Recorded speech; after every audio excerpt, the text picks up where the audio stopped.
Sun City book lovers, welcome to Meet the Author.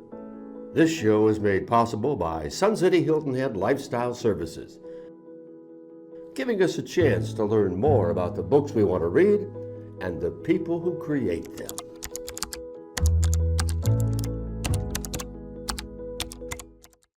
Welcome to Meet the Author. For our July episode, we're bringing you a doubleheader. 2 authors and both on return visits to Sun City. Let's meet the authors.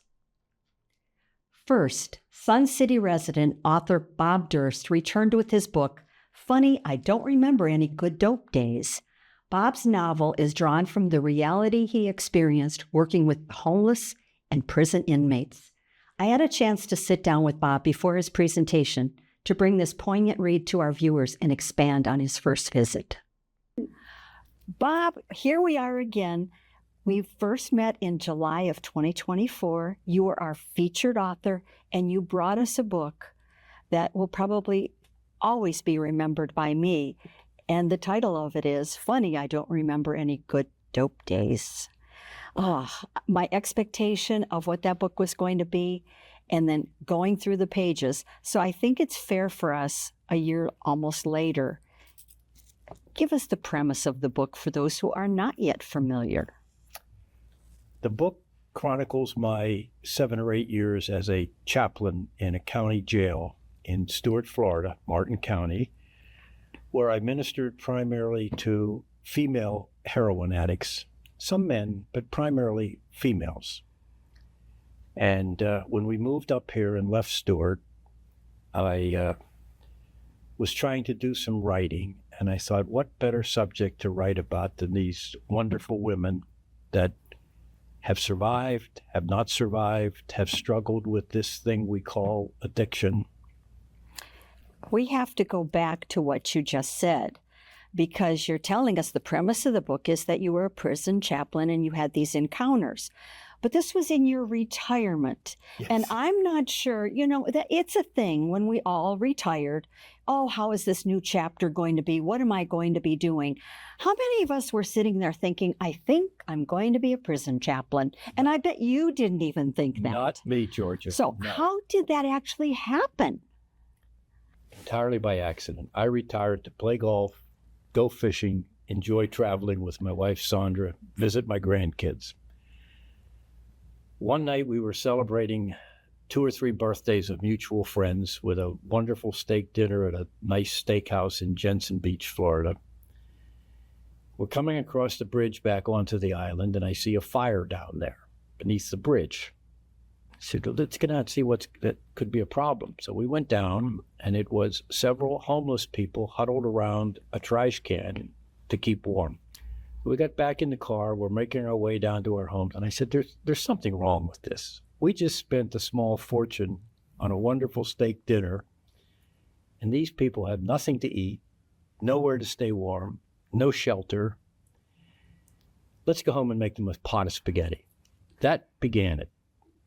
Pretty soon we were feeding 50 people a night. Pretty soon we're feeding 50 people 2 nights. Then we're helping them buy tents, taking them personal articles, toiletries, and so forth. And one night, one day at dinner, one of the men had been arrested.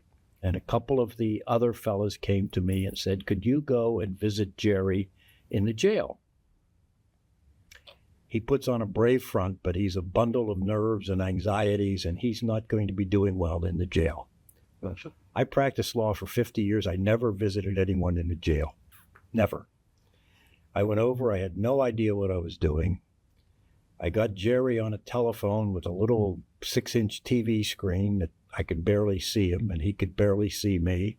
We could hardly hear each other. So as I was leaving, I said to the sheriff's officer at the desk, I said, is there any way that I can get in to see an inmate face-to-face, one-on-one, sit across the table and talk to them? Well, are you a lawyer? I said, not anymore.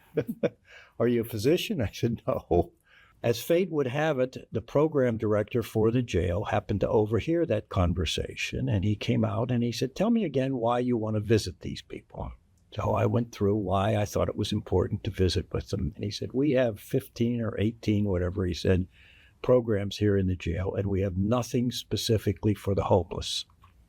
Would you come in and meet with the homeless? I said, I absolutely will. A week or so later, I got a call from the sheriff, and he said, we'd like to have you do this, but it's against the regulations. He said, come over and talk to me. So I came over, went through the same story. You're not a lawyer. No, I'm not a lawyer. I don't have an active license. I can't give people advice. I'm not a physician. I'm not a clergyman. He said, how'd you like to be a chaplain? I said, I know nothing about being a chaplain. He said, well, you are now Mr. Chaplain Know Nothing. Yeah. And I began visiting people in the jail. One of the gentlemen had a girlfriend who had been picked up with him the night before, and she was very, very strung out. And he asked me to go check in with her. So I called the sheriff. I said, Sheriff, can I visit with this lady? Oh, absolutely not. No. Men on men, women on women. I said, wait a minute. I'm in a 10 by 10 concrete block room with TV cameras on the ceiling and recordings. What do you think's going to happen between this man and this woman here at the jail? Good point, Mr. Know Nothing. Maybe you know more than I thought you did. In the book, you describe that this wasn't an easy transition. I mean, we joke about the know nothing, but you really stressed out about that. I did. And you felt like you weren't fixing anything. If I recall, that's how you put it. We're not fixing anything. And then, like almost mysteriously, this is a book, but it's not a fictional part. You received a poem. I did. Slipped under the door. You open the poem. You're going to make me cry. Well, I think a lot of us have had that moment with this. And it's by a young woman. And it's actually the title of the book. Yes. The title of the book comes from this. What was the inspiration in that poem? I was struggling because I could not identify with the women. I found myself meeting with them, identifying with them, and offering them advice and input as I would do something, not as they had experienced it. And it was a disconnect. It wasn't working. Delaney Farrell is the young lady's name. I never met her. She lived in upstate Pennsylvania. She had been an addict for 5 years. Her family thought she was well on the road to recovery.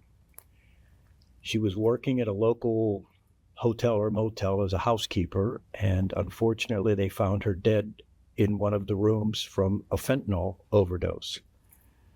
Her mother found this poignant and beautiful poem that Delaney had written, and it spelled out in spades exactly what someone struggling with addiction felt: the shame, the guilt, the frustration, the anguish, the embarrassment. So it became my outline to meet with the girls. I would give it to the ladies and say, would you read this? To a person, and pardon my French here, but to a person, the response was usually, that bitch nailed it. Who is she? I said, well, she's just like you, except she's not with us anymore. She lived in Pennsylvania, and she wrote this. And does this describe what you're to a this is me.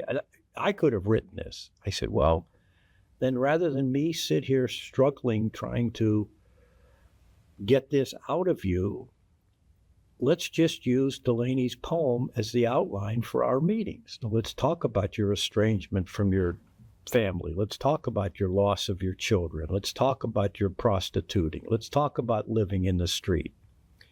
And let's see if we can heal those things.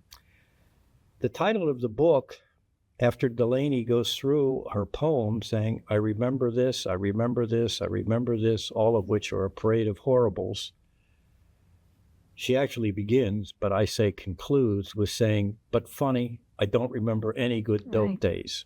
Right. And it just breaks my heart to think, here's a young woman who had her entire future ahead of her, was an addict for 5 years, gave up her life to drugs, and can't remember a single good day.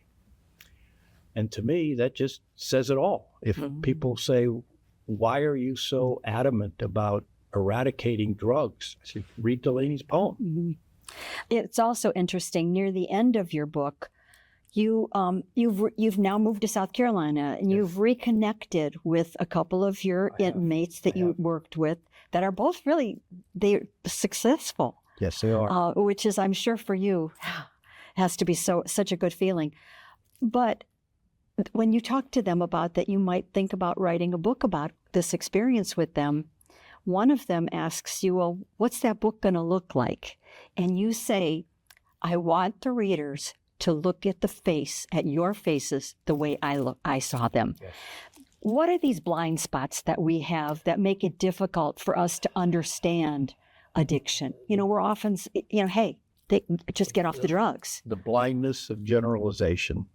Why do we characterize all people of certain ethnic groups the same way? Why do we characterize all racial groups the same way? Why do we look at addicts and say, oh, it's just an addict that just stopped using drugs? They're not just addicts. They were somebody's precious child. Somebody held them in their arms at the moment of their birth. Somebody had aspirations for them, usually well into their life, until drugs entered the scene. Sometimes with alcohol as a precursor, sometimes not. And it takes their vitality away from them. If you watch interviews on television of street people and addicts, you can see that, I don't want to say mindless, that's insulting, but the blankness on their faces. There's no vitality left. The drugs have stolen all of that. But underneath it all, they're people. And for the 2 or 3 who have survived, and out of hundreds I worked with, I can only say that there are maybe 2 or 3 that are now living productive lives. That vitality is back. One of them's getting her master's degree in counseling now so that she can do what I did. She sent me a wonderful note when she graduated from undergraduate degree school, going on to her master's, and said, you were the light that brought me out of the darkness. So if the book and my work in the jail did nothing other than help Danielle, who is now going to make it her life's mission to help others, then it was worthwhile. Danielle, with the success that you've brought with this book, enlightening us, is there any thought of another book coming? I'm working on 2 books now, but they don't have to do with addiction. One is purely fictional. It's a spy novel that talks about the fall of the Soviet Union when there was I call it a gold rush for uranium and nuclear weapons, with all sorts of spurious characters trying to get their hands on it, and the United States government going in and trying to get it. So that's purely fiction. The other one is, you're going to think I'm really crazy, but it's an apologetic, which is a term used for books that try to justify faith and spirituality on an objective basis. So I thought that I would write a 5 or 10 page expose of what my faith is and why I believe what I believe. And I'm now at about 250 pages. And I think I've conclusively proven that God does exist, that there was a man named Jesus, that the Bible is reliable, but we'll see. Okay, well. So I am working on 2 others. You're staying busy. I'm not sure you're getting all that golf in that you said you would. I manage. If anyone would have told me I'd be 83 years old and sitting here writing books and having this interview with you, I'd say, what have you been smoking? But, well, good to see you again. And I'm so glad that you're going to regenerate Thank this you. for a whole new audience. Bob's book ends with a quote from his hero, Jimmy Carter. You can do what you have to do, and sometimes you can do it even better than you think you can. Bob Durst, thank you for doing your best. Next up, Author Laura Elizabeth visited last year with her debut novel, a mystery titled All Is Now Lost. Thankfully, Laura continues the mystery adventures of the first novel with her second book, A Special Kind of Heartache. Laura's love of Daufuskie Island inspires her writing and gives us a low-country literary read. Laura took some time with me to talk about her writing, and then we share part of her presentation at Meet the Author. Welcome back to Sun City, Laura. Thank you so much. Now, you were here about a year ago, and you introduced us to your island mysteries with the first book, All Is Now Lost. Yes. But today, we get the second book, A Special Kind of Heartache. So we always want to give our readers a head up. What's going to be something they can expect in the new book? So some of the same characters in the new book, but a totally different story and a totally different way to solve the crime. And so what we figure out in this book is that the protagonist really needs to be part of the community to solve the mystery. Well, we're going to talk about that in a little bit because that's very important in this book. Now, with this particular plot, I felt like it, like you said, very different. And I felt that you've given us kind of a roller coaster ride. I was like, oh, yeah, I got this figured out. No, we're looping the loop. It's a whole different story. Yes. Yes. Now, I'm glad. Okay. Now, where was the inspiration for this storyline? So I wanted a mystery that would keep the reader on the edge of his or her seat. And what I really felt with this one is that I wanted to lay the mystery out so that we got more information about who these characters are. And so the plot line, getting to know the main characters and then the sub-characters are really important to me. And I think the story aligns with that little piece by piece so that we're really, to your point, a twist at the end. It is, but it was fun and a fun read. And it's always good to not figure it out in the first two chapters. So thank you for that. Now, how would you say you'd compare All Is Now Lost to A Special Kind of Heartache? So in All Is Now Lost, the protagonist arrives on Mungin Island, which we know because we've talked about it, is, in my world, is Daufuskie Island, right across the water to this special magical place. So we were introduced to the protagonist in that way. And she arrives there, a recent widow, kind of really trying to figure out who she is at this starting over point of her life. She becomes an entrepreneur in that book. She opens a bookshop and a tea shop and is really beginning to become part of the community. In A Special Kind of Heartache, she's well established in the community. The residents and the tourists understand that this store is really important to bringing life to the island. And so now they trust her to take that step on their behalf to solve this mystery, but she recognizes that she cannot do it alone. And she was very used to doing things alone in the first book. And so to a certain extent, she's a middle-aged woman, but we still see her grow. I think it's interesting because I mentioned this when we talked last time with the first book.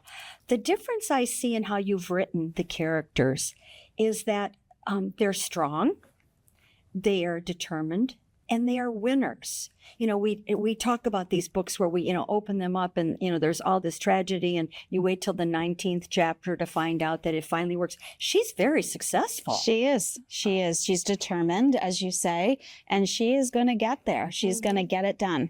Well, it's phenomenal to me. Now, what were the victories and challenges of going from step 1 to step 2? That's a really great question. For me, I wanted to tell this story in a way that you did not have to read book 1 to read book 2. It will make sense if you're just interested in the story of book 2. You don't have to read book 1. So to tell that story, I still had to explain, why is she on this island? Who is she? And how are these main characters related to each other? So for me as an author, I wanted to introduce them, or reintroduce them without retelling book one. So to keep the pacing in a way that felt really good to readers, that was probably the biggest challenge, is making sure that you knew when you closed the book, you felt like you knew Carr and you knew Barb and you knew Trip really well.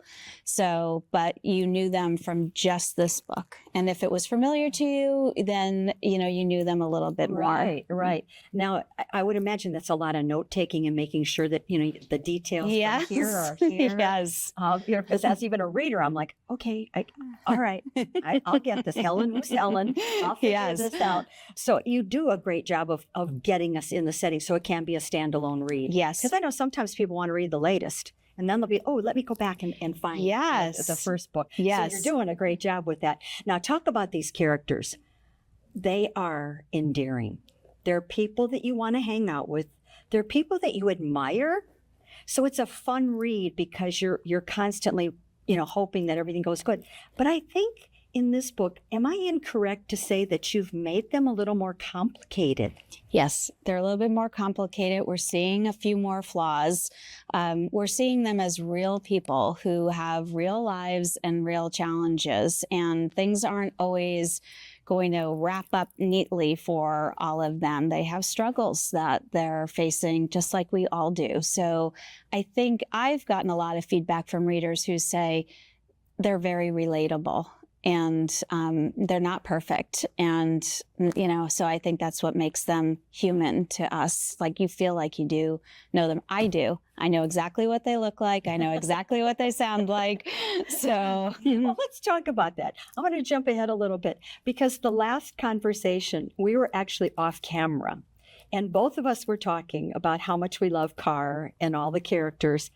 And I said to you, I think this would make a great TV series. Yes. And I could see this happening. yes, And while we haven't gotten there yet, not yet. but your work is hit the stage. Yes. Tell us about that. So both of my books have been turned into murder mystery dinner theater. And we did 3 shows of the first one. And it was so successful that we did 5 shows of the second one. And there's sellout crowds. People are really invested in it. And I've also taken a scaled down version to some local venues where we have the crowd come and play the characters, like a murder mystery night. So Who do I want to be? I know. I'm like, I'll stand in for whoever. But, you mentioned a good point. I am pursuing TV, and I'm really talking to an agent right now and hoping that something comes to fruition. Maybe it will, maybe it won't, but we don't know. It's Do part of the you end up mystery. writing the script? Yes, I write the script. Okay, so apparently you have a longer day than most people do in their lives. You have 8 days and about 26 hours a day. Kind of feels that way. I get it now. All right. Now, you've established very much when you explained your first book about how the setting is very important to you. It's not just a part of the book. It's really a character. It is. Especially in this book. Yes. And I won't give away the ending, but it is definitely a character. Your love for Dufusky is so evident, Miss Thank you. Cheerleader Dufusky. Yes. How did that start? Why is it so special? Remind us of that. Sure. So we weren't supposed to go there for the very first time. We were supposed to be going to the Grand Canyon, my husband, my 2 children, and my 2 dogs. And not my dogs, just our family. But someone was supposed to watch our dogs who said they couldn't. And at the last minute, we did a Google search. We found Dufusky. We took the leap. And at the time, the resort and all those things were still going. And we fell in love within the first 20 minutes of being there. When I turned onto the property of the Melrose Resort, which was fully operational at that time, it just was like all these puzzle pieces of my life and all the places that I had lived clicked into place. And for the very first time, I felt like I am home. And so for those who know Daufuskie, know that it's been a roller coaster, up and down, successes and failures and trouble. And but there's so much magic on that island and so many good things, so many great people, so much community, so many wonderful treasures to uncover that we've vacationed. I have 2 pieces of property on the island. My kids have grown up there. It's a really important place to us. I wonder how many Google searches there are after people have read the book if they're not from the Low Country. Yes, here. yes. I wonder how many people are, maybe we could try that, because you have really, really brought it to life. And it's Thank you. just beautiful. And if I go, I'm going to be looking for the bookstore and the tea shop. Well, it's funny. I do have I do book tours, people who read the book and want to come and see the island. And I have a group coming from Chicago in October to come and see the island because they find it inspirational. And that's the magic of Daufuskie. Well, the magic that you've brought to us with the books, I guess, and finding out that you're, script writing and getting a TV series. Do I dare ask, when can we expect a 3rd book? It has been slower, I have to admit, but it's a great story. So probably later this year, maybe early next year. I'm working on it. Well, it's a gift to us that you're here. It's so good to see you again. Thank you. And we'll be ready for that 3rd book. But in the meantime, remind us how we can keep in touch with you. Sure. I have a website called theislandmysteries.com. I'm on Instagram at The Island Mysteries and also on Facebook. And I do answer all emails. I get a lot of questions. I love to interact with readers and I welcome their feedback. I started this pro bono project that tried to connect people who might be interested in the island and who might want to invest in the island, and ended up kind of facilitating some conversations between people. Anyway, long story short, I ended up reconnecting with someone that my husband and I went to college with, and he said, this is incredible. You did this project pro bono. No one knows you did it. You didn't do it for advertising. You didn't do it for money. You just did it for all the right reasons of doing something that you used your skills to connect people. I think you should write a book about this. He had just written a book. And so he said, let me introduce you to my publisher.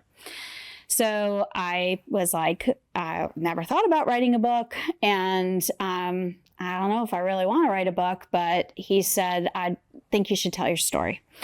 So I met his publisher, and his publisher listened to me and said, it's a really great story, but you're not Prince Harry and you have no social media and no one cares about your project. So, which was all obviously true. So he said, if you want to tell a story about your love of this island and why it's so important to you, then write a story in a genre that you read and we'll see what happens.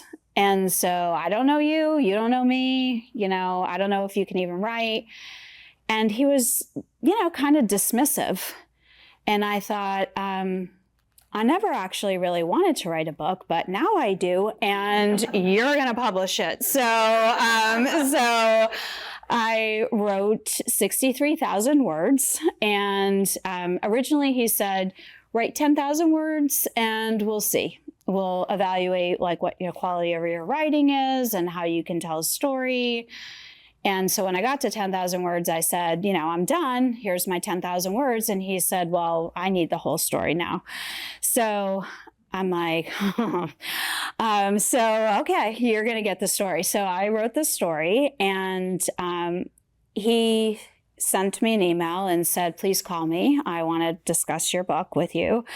And I thought, all of a sudden, I'm really nervous, right? Because until then, I had all this righteous indignation about what do you mean you don't want to hear my story? And what do you mean you don't love Daufuskie like I love Daufuskie? And so then I thought, well, maybe he won't publish it. And so he said, I love your characters, and they feel like people that I know. And yes, we are going to publish your book, but it needs to be a series because your characters can't die at the end of the story. And that's how The Island Mysteries was born. Thanks to Lifestyles for bringing our Sun City Bibliophiles our monthly Meet the Author events. Happy reading.